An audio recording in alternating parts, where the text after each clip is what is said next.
Hello बच्चों, आज हम लोग देखेंगे क्लीवेज और माइटोसिस में क्या डिफरेंस होता है। तो एक चीज़ पहले क्लियर कर दूं मैं, ये क्लीवेज वो नहीं है जो कि आपके शैतानी दिमाग में चल रहा है।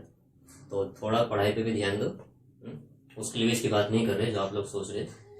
हम लोग बायोलॉजी की क्लीवेज की बात कर रहे हैं। तो बायोलॉजी में क्लीवेज का कुछ और ही मीनिंग होता है, एक तरह का सेल डिवीजन, जो कि कुछ कुछ माइटोसिस के जैसे ही होता है। तो इसको देखते हैं आखिर ये क्लीवेज और माइटोसिस होता क्या है। ओके, तो इससे पहले हमने लेक्चर कवर किया था, तो उसमें देखा था हमने फर्टिलाइजेशन की प्रोसेस हो रही थी। तो ह्यूमन के केस में इंटरनल फर्टिलाइजेशन होता है और फैलोपियन ट्यूब के एम्पुलरी स्टमक जंक्शन के अंदर स्पर्म और एग आपस में फ्यूज करके जाइगोट बनाते हैं। तो जाइगोट के बाद में जाइगोट सिंगल सेल एम्ब्रायो होता है। उसके लगभग 30 आवर्स के बाद में उसके अंदर एक डिवीजन कंप्लीट हो जाता है, जिससे एक सेल से 2 सेल बन जाती है। तो मान लीजिए ये रहा हमारा यूट्रस की बॉडी, ये फैलोपियन ट्यूब हुई, और इस फैलोपियन ट्यूब में यहाँ पर आगे चलकर कुछ फिंगर लाइक स्ट्रक्चर्स थी, जिसको हमने क्या बोला था, फिमरी। ओके, उसके बाद में हमारा ये होता है यूट्रस की बॉडी, आगे की तरफ होगा सर्विक्स वगैरह। तो यहाँ पर कुछ एंडोमेट्रियम की जो स्मूथ मसल्स हैं उनकी ग्रोथ हो जाती है काफी ज्यादा, यहाँ पे भी और यहाँ पे भी, इस तरह से। तो मान लीजिए यहाँ पर थी ओवरी, ओवरी में ओव्यूलेशन हुआ 14 डेज मेंस्ट्रुअल साइकिल के, और उससे एग बना। उस एग को पकड़ा किसने, फिमरी ने। और आने के बाद वो एग जो है यहाँ पर बताया था जैसे मैंने 24 से 48 आवर्स तक वेट करता है। किसी किसी को 24 आवर लिखा है, लेकिन किसी किसी फीमेल के अंदर ये 48 आवर्स तक भी वेट करता रहता है। इसके अलावा इसकी कुछ सखी कोशिकाएं या सहेली कोशिकाएं होती हैं जो कि इसको न्यूट्रिशन प्रोवाइड करती है। ओके,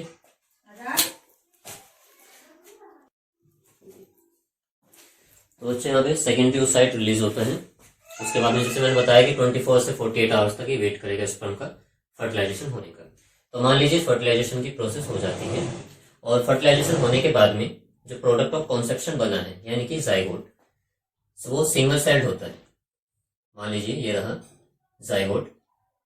इस जाइगोट के चारों तरफ अभी भी जोना पैलिसुडा जो है, ग्लाइकोप्रोटीन की जो लेयर होती है, वो अभी भी ऐसी की ऐसी ही। और इसके अंदर हमारे पास में क्या है, सिंगल सेल एम्ब्रायो यानी कि जाइगोट। अब इस जाइगोट के अंदर होता क्या है कि एक सेल से 2 सेल बनती है। आफ्टर 30 आवर, लगभग 30 घंटे के बाद, आफ्टर 30 आवर्स, लगभग 30 घंटे के बाद में फर्स्ट क्लीवेज ओकर्स।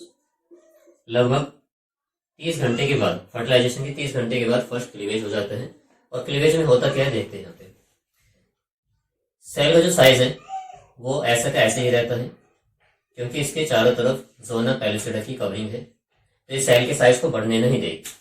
हाँ, लेकिन इसके अंदर की जो सेल का नंबर है वो जरूर इंक्रीज हो जाएगा। तो पहले एक सेल थी, अब इसमें डिवीजन होगा, और डिवीजन होने से 2 सेल बनेगी। इन 2 सेल्स को बोलते हैं ब्लास्टोमियर्स। और यहाँ पर जो डिवीजन हो रहा है उसको बोला जाता है क्लीवेज। उसके बाद फिर 10 घंटे के बाद, तो पहला जो क्लीवेज हुआ वो 30 आवर्स आफ्टर फर्टिलाइजेशन हुआ। उसके बाद में सेकंड क्लीवेज जो होगा, सेकंड क्लीवेज वो होता है लगभग 10 घंटे के बाद। Second cleavage takes place after 10 hours. Okay, first division के 10 घंटे के बाद में दूसरा वाला सेकंड क्लीवेज डिवीजन होगा, और उसके बाद में 2 से बन जाती है यहाँ पे 4 सेल। तो अभी ध्यान रखना है कि यहाँ पर जो है जोना पैलिसुडा अभी भी इंटैक्ट है, जोना पैलिसुडा अभी हटी नहीं है।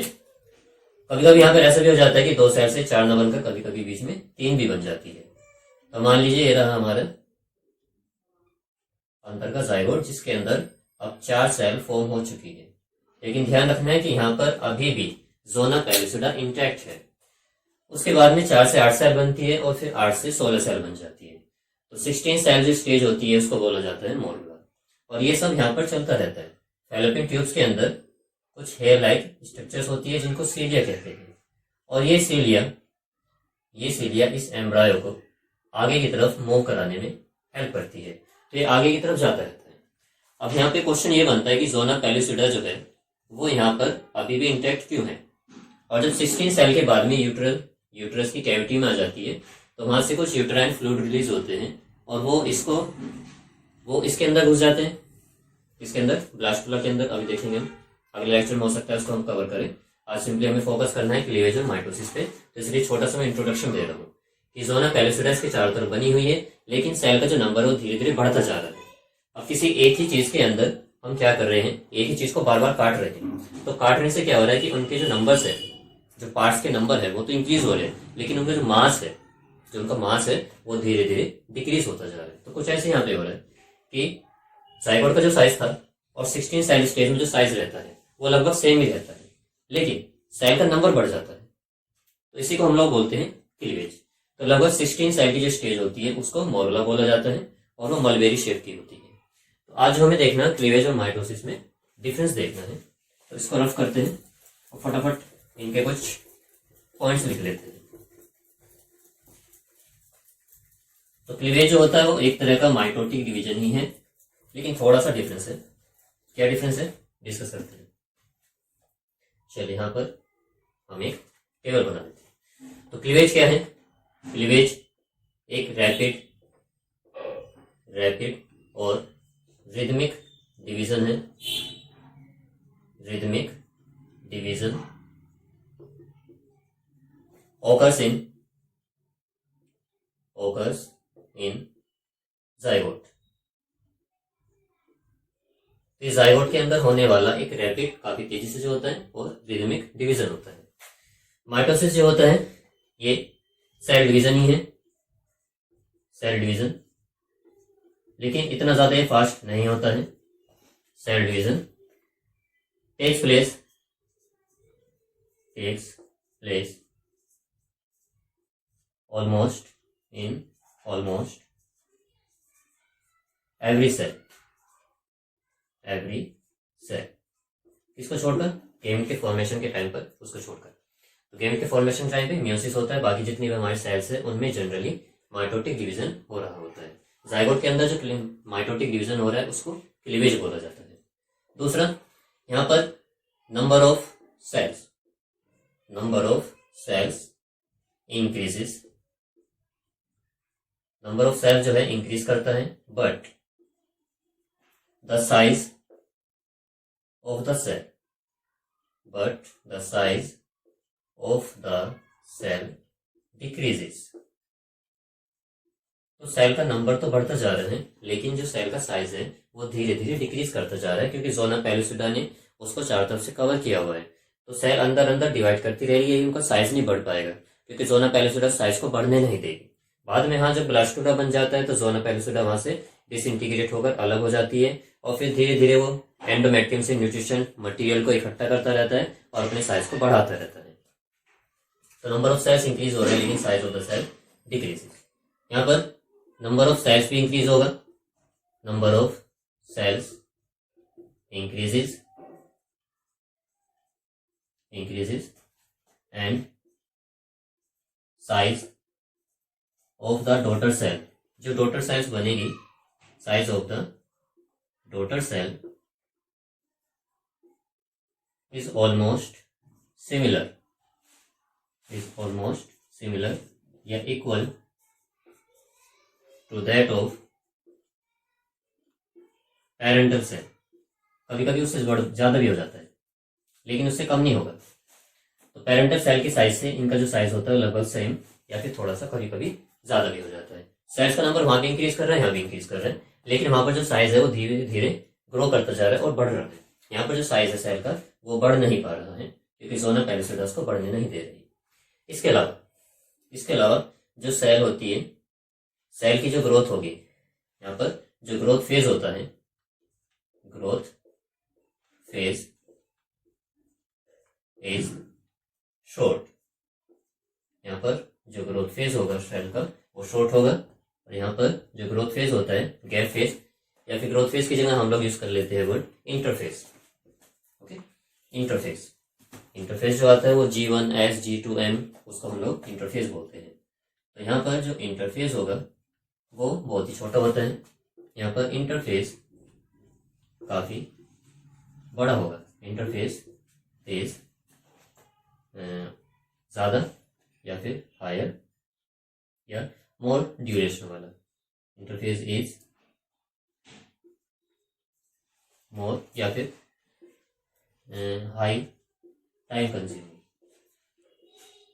या फिर हम यहाँ पे इसको लॉन्गर लिख सकते हैं, लॉन्ग। ओके, लॉन्गर वर्ड सही रहेगा। Interface is longer.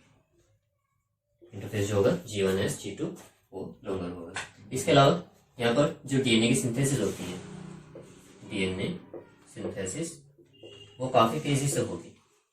DNA synthesis is rapid. यहाँ पर डीएनए की सिंथेसिस जो कि एस फेज में होती है वो थोड़ी सी कम होगी, या शॉर्ट ड्यूरेशन में होगी, थोड़ा सा ज्यादा टाइम लगेगा। डीएनए सिंथेसिस रिक्वायर्स या फिर इज स्लोअर, यहाँ पे थोड़ा टाइम लगेगा। इसके अलावा और भी डिफरेंसेस में हो सकते हैं। क्या डिफरेंस हो सकते हैं कि क्लीवेज जो है हमारा रैपिड रिदमिक डिवीजन है, और माइटोसिस ये जो है लगभग सभी सेल में पाया जाता है और इतना तेजी से नहीं होता जितना कि क्लीवेज होता है। नंबर ऑफ सेल्स इंक्रीज करती है, लेकिन साइज जो सेल होता है वो डिक्रीज करता जाता है। यहाँ पे नंबर ऑफ सेल इंक्रीज कर रही है और साइज जो है सेल का वो भी इंक्रीज करता है थोड़ा थोड़ा। इंटरफेस यहाँ पे शॉर्ट है, वहां पर इंटरफेस लॉन्गर होता है। यहाँ पर डीएनए की जो सिंथेसिस है वो काफी रैपिड हो रही है, और यहाँ पर डीएनए का जो सिंथेसिस है वो काफी स्लो है, बहुत ही धीमी गति से वो डीएनए की सिंथेसिस हो रही है। इसके अलावा और भी डिफरेंस हम यहाँ पे नोट कर सकते हैं, जैसे कि क्लीवेज जो होता है ये जाइगोट में ही पाया जाता है, ओनली इन जाइगोट। क्लीवेज और क्लीवेज जो होता है सिर्फ किसमें पाया जाता है, ओनली फाउंड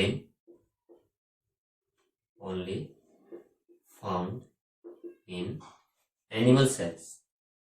सिर्फ एनिमल सेल के अंदर ही क्लीवेज देखने को मिलता है, जबकि माइटोसिस जो होता है it is found both in plant cell and animal cell।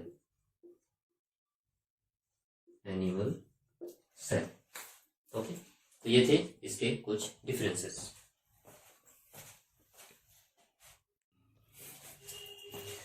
तो बच्चों इसमें एक डिफरेंस और बन सकता है। यहाँ पर क्या होता है कि जो साइटोप्लाज्म की कंटेंट है वो सेम ही है, बनी हुई है, लेकिन जो न्यूक्लियस का नंबर वो धीरे धीरे बढ़ता जा रहा है। तो हम ये बोल सकते हैं कि न्यूक्लियर साइटोप्लाज्मिक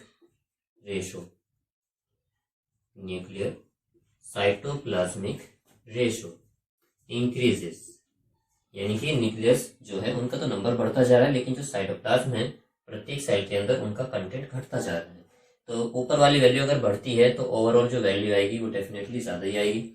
तो न्यूक्लियर साइटोप्लाज्मिक रेशियो इंक्रीजेस। और यहां पर उल्टा कर दीजिए, न्यूक्लियर साइटोप्लाज्मिक रेशियो डिक्रीजेस।